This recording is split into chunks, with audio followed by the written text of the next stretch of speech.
بسم اللہ الرحمن الرحیم۔ اعوذ باللہ من الشیطان الرجیم، بسم اللہ الرحمن الرحیم۔ السلام علیکم۔ آج آپ کا میزبان ڈاکٹر کاشف بشیر تفہیم القرآن سیریز کی قسط نمبر 274 کے ساتھ آپ کے سامنے حاضر خدمت ہے، جس میں ہم انشاءاللہ العزیز سورۃ الانبیاء کی آیت نمبر 81 سے لے کر 84 تک کا ترجمہ اور تفسیر آپ کے سامنے پیش کریں گے، اور اس حصے کا موضوع ہے حضرت سلیمان علیہ السلام اور حضرت ایوب علیہ السلام۔ اللہ تعالیٰ سے دعا ہے کہ ہمارے جتنے بھی عزیز و اقربا، دوست، بہن بھائی دنیا سے چلے گئے، اللہ تعالیٰ ان کی مغفرت فرمائے اور ان کے ساتھ آسانی والا معاملہ فرمائے، انہیں جنت میں اعلیٰ درجہ عطا فرمائے۔ بسم اللہ الرحمن الرحیم۔ وَلِسُلَيْمَانَ الرِّيحَ عَاصِفَةً تَجْرِي بِأَمْرِهِ إِلَى الْأَرْضِ الَّتِي بَارَكْنَا فِيهَا وَكُنَّا بِكُلِّ شَيْءٍ عَالِمِينَ۔ ترجمہ: اور سلیمان علیہ السلام کے لیے ہم نے تیز ہوا کو مسخر کر دیا تھا، جو اس کے حکم سے اس سرزمین کی طرف چلتی تھی جس میں ہم نے برکتیں رکھی ہیں۔ ہم ہر چیز کا علم رکھنے والے تھے۔ تفسیر میں آتا ہے، اس کی تفصیل سورہ سبا میں یہ آئی ہے، جس کا مفہوم ہے، اور سلیمان علیہ السلام کے لیے ہم نے ہوا کو مسخر کر دیا تھا، 1 مہینے کی راہ تک اس کا چلنا صبح کو اور 1 مہینے کی راہ تک اس کا چلنا شام کو۔ پھر اس کی مزید تفصیل سورہ سوات میں آتی ہے۔ بس ہم نے اس کے لیے ہوا کو مسخر کر دیا جو اس کے حکم سے بسہولت چلتی تھی جدھر وہ جانا چاہتا۔ اس سے معلوم ہوا کہ ہوا کو حضرت سلیمان علیہ السلام کے لیے اس طرح تابع امر کر دیا گیا تھا کہ ان کی مملکت سے 1 مہینے کی راہ تک کے مقامات کا سفر بسہولت کیا جا سکتا تھا۔ جانے میں بھی ہمیشہ ان کی مرضی کے مطابق بعد موافق ملتی تھی، اور واپسی پر بھی ایسا ہی تھا۔ بائبل اور جدید تاریخی تحقیقات سے اس مضمون پر جو روشنی پڑتی ہے وہ یہ ہے کہ حضرت سلیمان علیہ السلام نے اپنے دور سلطنت میں بہت بڑے پیمانے پر بحری تجارت کا سلسلہ شروع کیا تھا۔ ایک طرف اسیون جابر سے ان کے تجارتی جہاز بحر احمر میں یمن اور دوسرے جنوبی و مشرقی ممالک کی طرف جاتے تھے، اور دوسری طرف بحر روم کے بندرگاہوں سے ان کا بیڑا، جسے بائبل میں ترسیسی بیڑا کہا گیا ہے، مغربی ممالک کی طرف جایا کرتا تھا۔ اسیون جابر میں ان کے زمانے کی جو عظیم الشان بھٹی ملی ہے، اس کے مقابلے کی کوئی بھٹی مغربی ایشیا اور مشرق وسطیٰ میں ابھی تک نہیں ملی۔ آثار قدیمہ کے ماہرین کا اندازہ ہے کہ یہاں ادوم کے علاقے عربہ کی کانوں سے خام لوہا اور تانبا لایا جاتا تھا، اور اس بھٹی میں پگھلا کر اسے دوسرے کاموں کے علاوہ جہاز سازی میں بھی استعمال کیا جاتا تھا۔ اس سے قرآن مجید کی اس آیت کے مفہوم پر روشنی پڑتی ہے جو سورہ سبا میں حضرت سلیمان علیہ السلام کے متعلق آئی ہے، جس کا مفہوم ہے، اور ہم نے اس کے لیے پگھلی ہوئی دھات کا چشمہ بہا دیا۔ نیز اس تاریخی پس منظر کو نگاہ میں رکھنے سے یہ بات بھی سمجھ میں آ جاتی ہے کہ حضرت سلیمان علیہ السلام کے لیے 1 مہینے کی راہ تک ہوا کی رفتار کو مسخر کرنے کا کیا مطلب ہے۔ اس زمانے میں بحری سفر کا سارا انحصار بعد موافق ملنے پر تھا، اور اللہ تعالیٰ کا حضرت سلیمان علیہ السلام پر یہ کرم خاص تھا کہ وہ ہمیشہ ان کے دونوں بحری بیڑوں کو ان کی مرضی کے مطابق ملتی تھی۔ تاہم اگر ہوا پر حضرت سلیمان علیہ السلام کو حکم چلانے کا بھی کوئی اقتدار دیا گیا ہو، جیسا کہ اس کے حکم سے چلتی تھی کہ الفاظ سے ظاہر ہے، تو یہ اللہ کی قدرت سے بعید نہیں ہے۔ وہ اپنی مملکت کا آپ مالک ہے، اپنے جس بندے کو جو اختیارات چاہے دے سکتا ہے۔ جب وہ خود کسی کو کوئی اختیار دے تو ہمارا دل دکھنے کی کوئی وجہ نہیں ہے۔ وَمِنَ الشَّيَاطِينِ مَن يَغُوصُونَ لَهُ وَيَعْمَلُونَ عَمَلًا دُونَ ذَلِكَ وَكُنَّا لَهُمْ حَافِظِينَ۔ ترجمہ: اور شیاطین میں سے ہم نے ایسے بہت سوں کو اس کا تابع بنا دیا تھا جو اس کے لیے غوطے لگاتے اور اس کے سوا دوسرے کام کرتے تھے، ان سب کے نگراں ہم ہی تھے۔ تفسیر میں آتا ہے کہ سورہ سبا میں اس کی بھی تفصیل آئی ہے، اور اس کا مفہوم ہے، اور جنوں میں سے ایسے جن ہم نے اس کے لیے مسخر کر دیے تھے جو اس کے رب کے حکم سے اس کے آگے کام کرتے تھے، اور جو ہمارے حکم سے کوئی ان میں سے انحراف کرتا تو ہم اس کو بھڑکتی ہوئی آگ کا مزہ چکھاتے۔ وہ اس کے لیے جیسا وہ چاہتا کثر اور مجسمے اور حوض جیسے بڑے بڑے لگن اور بھاری جمی ہوئی دیگیں بناتے تھے۔ پھر جب ہم نے سلیمان علیہ السلام کو وفات دے دی تو ان جنوں کو اس کی موت پر مطلع کرنے والی کوئی چیز نہ تھی مگر زمین کا ایک کیڑا یعنی گھن جو اس کے عصا کو کھا رہا تھا۔ پس جب وہ گر پڑا تو جنوں کو پتہ چل گیا کہ اگر وہ واقعی غیب داں ہوتے تو اس ذلت کے عذاب میں اتنی مدت تک مبتلا نہ رہتے۔ اس آیت سے یہ بات بالکل واضح ہو جاتی ہے کہ جو شیاطین حضرت سلیمان علیہ السلام کے لیے مسخر ہوئے تھے اور جو ان کے لیے مختلف خدمات انجام دیتے تھے وہ جن تھے، اور جن بھی وہ جن جن کے بارے میں مشرکین عرب کا یہ عقیدہ تھا اور جو خود اپنے بارے میں بھی یہ غلط فہمی رکھتے تھے کہ ان کو علم غیب حاصل ہے۔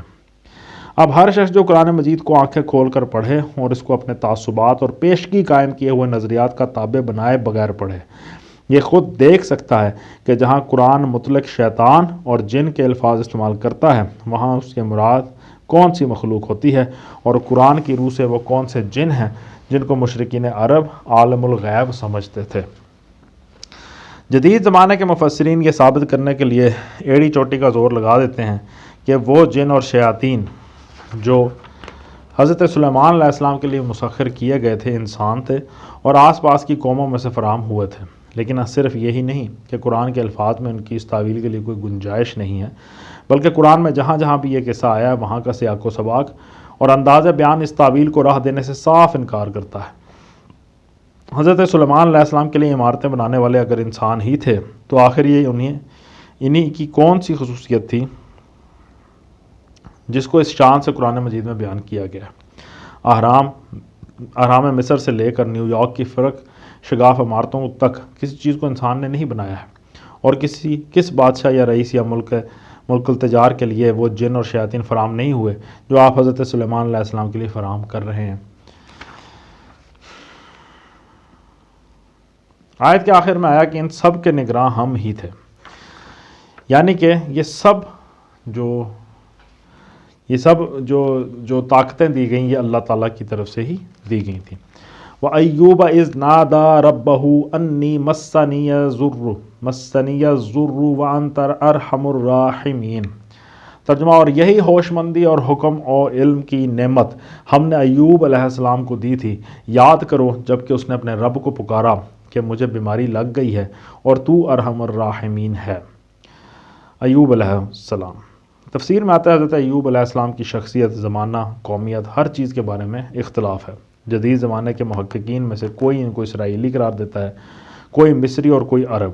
کسی کے نزدیک ان کا زمانہ حضرت موسیٰ سے پہلے کا ہے، کوئی انہیں حضرت داؤد و سلیمان کے زمانے کا آدمی قرار دیتا ہے اور کوئی ان سے بھی متاخر۔ لیکن سب کے قیاسات کی بنیاد اس سفر ایوب یا صحیفہ ایوب پر ہے جو بائبل کے مجموعہ کتب مقدسہ میں شامل ہے۔ اسی کے زبان، انداز بیان اور کلام کو دیکھ کر یہ مختلف رائے قائم کی گئی ہیں، نہ کہ کسی اور تاریخی شہادت پر۔ اور اس سفر ایوب کا حال یہ ہے کہ اس کے اپنے مضامین میں بھی تضاد ہے، اور اس کا بیان قرآن مجید کے بیان سے بھی اتنا مختلف ہے کہ دونوں کو بیک وقت نہیں مانا جا سکتا، لہٰذا ہم اس پر قطعاً اعتماد نہیں کر سکتے۔ زیادہ سے زیادہ قابل اعتماد شہادت اگر کوئی ہے تو وہ یہ ہے کہ یسیع نبی 8ویں صدی اور حزقیኤل نبی 6 صدی قبل مسیح میں گزرے ہیں۔ اس لیے یہ امر یقینی ہے کہ حضرت ایوب علیہ السلام 9ویں صدی یا اس سے پہلے کے بزرگ ہیں۔ رہی ان کی قومیت تو سورہ نساء کی آیت نمبر 163 اور سورہ انعام کی آیت نمبر 84 میں جس طرح ان کا ذکر آیا ہے اس سے گمان تو یہی ہوتا ہے کہ وہ بنی اسرائیل ہی میں سے تھے، مگر وہب بن منبہ کا یہ بیان بھی کچھ بعید از قیاس نہیں ہے کہ وہ حضرت اسحاق علیہ السلام کے بیٹے عیسو کی نسل سے تھے۔ آیت کے آخر میں ہے کہ مجھے بیماری لگ گئی ہے اور تو ارحم الراحمین ہے۔ ترجمہ دعا کا انداز کس قدر لطیف ہے، مختصر ترین الفاظ میں اپنی تکلیف کا ذکر کرتے ہیں اور اس کے بعد بس یہ کہہ کر رہ جاتے ہیں کہ تو ارحم الراحمین ہے۔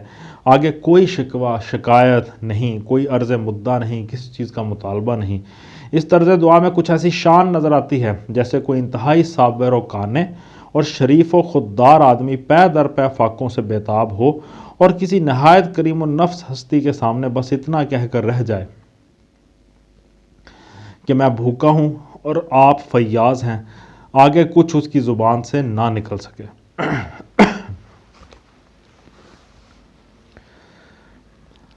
فَاسْتَجَبْنَا لَهُ فَكَشَفْنَا مَا بِهِ مِنْ ضُرٍّ وَآتَيْنَاهُ أَهْلَهُ وَمِثْلَهُمْ مثلہم معہم رحمتا من عندنا وذکریٰ للعابدین۔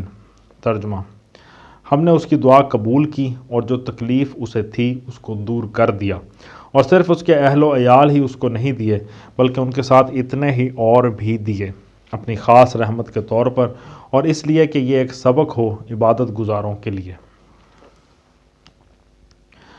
تفسیر میں آتا ہے کہ سورہ سعد کے چوتھے رکوع میں اس کی تفصیل بتائی گئی ہے کہ اللہ تعالیٰ نے ان سے فرمایا، اپنا پاؤں مارو، یہ ٹھنڈا پانی موجود ہے نہانے کو اور پینے کو۔ اس سے معلوم ہوتا ہے کہ زمین پر پاؤں مارتے ہی اللہ نے ان کے لیے قدرتی چشمہ جاری کر دیا، جس کے پانی میں یہ خاصیت تھی کہ اس سے غسل کرنے اور اس کو پینے سے ان کی بیماری دور ہو گئی۔ یہ علاج اس امر کی طرف اشارہ کرتا ہے کہ ان کو کوئی سخت جلدی بیماری ہو گئی تھی، اور بائبل کا بیان بھی اس کی تائید کرتا ہے کہ ان کا جسم سر سے پاؤں تک پھوڑوں سے بھر گیا تھا۔ آیت کے آخر میں آیا،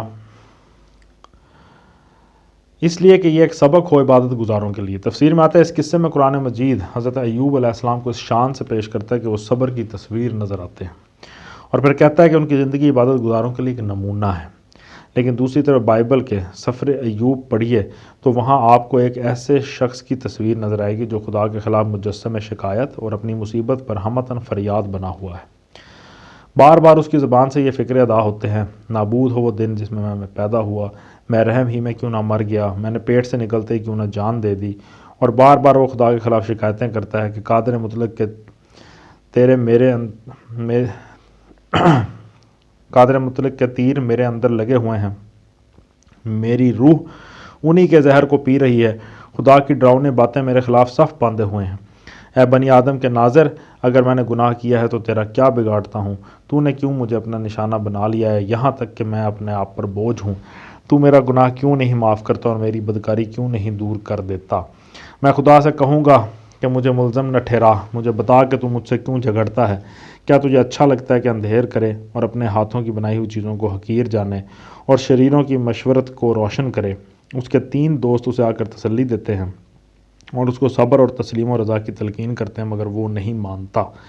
وہ ان کی تلقین کے جواب میں پے در پے خدا پر الزام رکھے چلا جاتا ہے، اور ان کے سمجھانے کے باوجود اصرار کرتا ہے کہ خدا کے اس فعل میں کوئی حکمت و مصلحت نہیں ہے، صرف ایک ظلم ہے جو مجھ جیسے ایک متقی اور عبادت گزار آدمی پر کیا جا رہا ہے۔ وہ خدا کے اس انتظام پر سخت اعتراضات کرتا ہے کہ ایک طرف بدکار نوازے جاتے ہیں، دوسری طرف نیکوکار ستائے جاتے ہیں۔ وہ ایک ایک کر کے اپنی نیکیاں گنواتا ہے اور پھر وہ تکلیفیں بیان کرتا ہے جو ان کے بدلے میں خدا نے اس پر ڈالی، اور پھر کہتا ہے کہ خدا کے پاس اگر کوئی جواب ہے تو وہ مجھے بتائے کہ یہ سلوک میرے ساتھ کس قصور کی پاداش میں کیا گیا ہے۔ اس کی یہ زبان درازی اپنے خالق کے مقابلے میں اس قدر بڑھ جاتی ہے کہ آخرکار اس کے دوست اس کی باتوں کا جواب دینا چھوڑ دیتے ہیں۔ وہ چپ ہوتے ہیں تو ایک چوتھا آدمی جو ان کی باتیں خاموشی سے سن رہا تھا بیچ میں دخل دیتا ہے اور ایوب علیہ السلام کو بے تحاشا اس بات پر ڈانٹتا ہے کہ اس نے خدا کو نہیں بلکہ اپنے آپ کو راست ٹھہرایا۔ اس کی تقریر ختم نہیں ہوتی کہ بیچ میں اللہ میں خود بول پڑتے ہیں، اور پھر ان کے اور ایوب علیہ السلام کے درمیان خوب دو بدو بحث ہوتی ہے۔ اس ساری داستان کو پڑھتے ہوئے کسی جگہ بھی ہم کو یہ محسوس نہیں ہوتا کہ ہم اس صبر مجسم کا حال اور کلام پڑھ رہے ہیں جس کی تصویر عبادت گزاروں کے لیے سبق بنا کر قرآن پیش کرتا ہے۔ حیرت کی بات یہ ہے کہ اس کتاب کا ابتدائی حصہ کچھ کہہ رہا ہے، بیچ کا حصہ کچھ، اور آخر میں نتیجہ کچھ اور نکل آتا ہے۔ تینوں حصوں میں کوئی مناسبت نہیں ہے۔ ابتدائی حصہ کہتا ہے کہ ایوب علیہ السلام ایک نہایت راست باز، خدا ترس اور نیک شخص تھا، اور اس کے ساتھ اتنا دولت مند کہ اہل مشرق میں وہ سب سے بڑا آدمی تھا۔ ایک روز خدا کے ہاں اس کے یعنی خود اللہ میاں کے بیٹے حاضر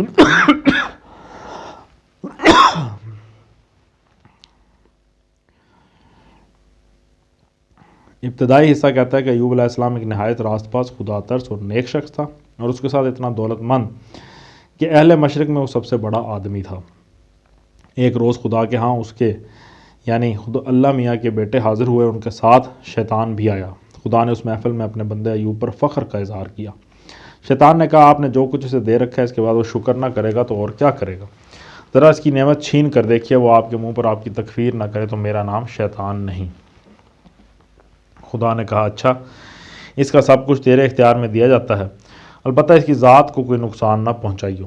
شیطان نے جا کر ایوب کے تمام مال و دولت کا اور اس کے پورے خاندان کا صفایا کر دیا، اور ایوب ہر چیز سے محروم ہو کر بالکل اکیلا رہ گیا۔ مگر ایوب کی آنکھ پر میل نہ آیا۔ اس نے خدا کو سجدہ کیا اور کہا، ننگا ہی میں اپنی ماں کے پیٹ سے نکلا اور ننگا ہی واپس جاؤں گا۔ خداوند نے دیا اور خداوند نے لے لیا، خداوند کا نام مبارک ہو۔ پھر ایک دن ویسی ہی محفل میں اللہ میاں کے ہاں جمی، ان کے بیٹے بھی آئے اور شیطان بھی حاضر ہوا۔ اللہ میاں نے شیطان کو جتایا کہ دیکھ لے ایوب کیسا راست باز آدمی ثابت ہوا۔ شیطان نے کہا، جناب ذرا اس کے جسم پر مصیبت ڈال کر دیکھیے، وہ آپ کے منہ پر آپ کی تکفیر کرے گا۔ اللہ میاں نے فرمایا، اچھا جا، اس کو تیرے اختیار میں دیا گیا، بس اس کی جان محفوظ رہے۔ چنانچہ شیطان واپس ہوا اور آ کر اس نے ایوب کو تلوے سے چاند تک دردناک پھوڑوں سے دکھ دیا۔ اس کی بیوی نے اس سے کہا، کیا تو اب بھی اپنی راستی پر قائم رہے گا؟ خدا کی تکفیر کر اور مر جا۔ اس نے جواب دیا، تو نادان عورتوں کی سی باتیں کرتی ہے، کیا ہم خدا کے ہاتھ سے سکھ پائیں گے اور دکھ نہ پائیں؟ یہ ہے سفر ایوب کے پہلے اور دوسرے باب کا خلاصہ۔ یہ جو پیچھے پڑا یہ سارا اس کا خلاصہ ہے۔ لیکن اس کے بعد تیسرے باب سے ایک دوسرا ہی مضمون شروع ہوتا ہے، جو 42ویں باب تک ایوب کی بے صبری اور خدا کے خلاف شکایات و الزامات کی ایک مسلسل داستان ہے۔ اور اس سے پوری طرح یہ بات ثابت ہو جاتی ہے کہ ایوب علیہ السلام کے بارے میں خدا کا اندازہ غلط اور شیطان کا اندازہ صحیح تھا۔ پھر 42ویں باب میں خاتمہ اس بات پر ہوتا ہے کہ اللہ میاں سے خوب دو بدو بحث کر لینے کے بعد صبر و شکر اور توکل کی بنا پر نہیں بلکہ اللہ میاں کی ڈانٹ کھا کر ایوب علیہ السلام ان سے معافی مانگ لیتا ہے اور وہ اسے قبول کر کے اس کی تکلیفیں دور کر دیتے ہیں، اور جتنا کچھ پہلے اس کے پاس تھا اس سے دو چند دے دیتے ہیں۔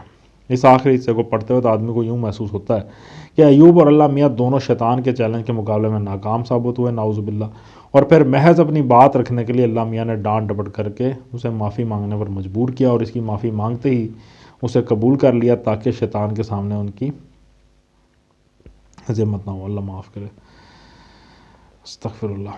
یہ کتاب خود اپنے منہ سے بول رہی ہے کہ یہ نہ خدا کا کلام ہے، نہ خود حضرت ایوب کا، بلکہ یہ حضرت ایوب کے زمانے کا بھی نہیں ہے۔ ان کے صدیوں بعد کسی شخص نے قصہ ایوب کو بنیاد بنا کر یوسف زلیخا کی طرح ایک داستان لکھی ہے، اور اس میں ایوب علیہ السلام، الیفس تیمانی، سوخی بلدو، نوماتی زوفر، براکیل بوزی کا بیٹا الیہو اور چند کریکٹر ہیں جن کی زبان سے نظام کائنات کے متعلق دراصل وہ خود اپنا فلسفہ بیان کرتا ہے۔ اس کی شاعری اور اس کے زور بیان کی جس قدر جی چاہے داد دے لیجئے، مگر کتب مقدسہ کے مجموعے میں ایک صحیفہ آسمانی کی حیثیت سے اس کو جگہ دینے کے کوئی معنی نہیں ہے۔ ایوب علیہ السلام کی سیرت سے اس کا بس اتنا ہی تعلق ہے جتنا یوسف زلیخا کا تعلق سیرت یوسفی سے ہے، بلکہ شاید اتنا بھی نہیں۔ زیادہ سے زیادہ ہم اتنا ہی کہہ سکتے ہیں کہ اس کتاب کے ابتدائی اور آخری حصے میں جو واقعات بیان کیے گئے ہیں ان میں صحیح تاریخ کا ایک عنصر پایا جاتا ہے، اور وہ شاعر نے یا تو زبانی روایات سے لیا ہوگا جو اس کے زمانے میں مشہور ہوں گی، یا پھر کسی صحیفے سے اخذ کیا ہوگا جو اب ناپید ہے۔ تو یہ ساری بحث، یہ ساری تفصیلات یہ بات ثابت کرتی ہیں کہ جو آج ابھی جو موجودہ جو صورتحال ہے بائبل کی یا جو دوسری کتابوں کی، وہ اس قابل نہیں ہے کہ اس سے ہم انبیاء علیہم السلام کے صحیح جو احوال ہیں ان کے بارے میں جان سکیں، خاص طور پہ حضرت ایوب علیہ السلام کے بارے میں۔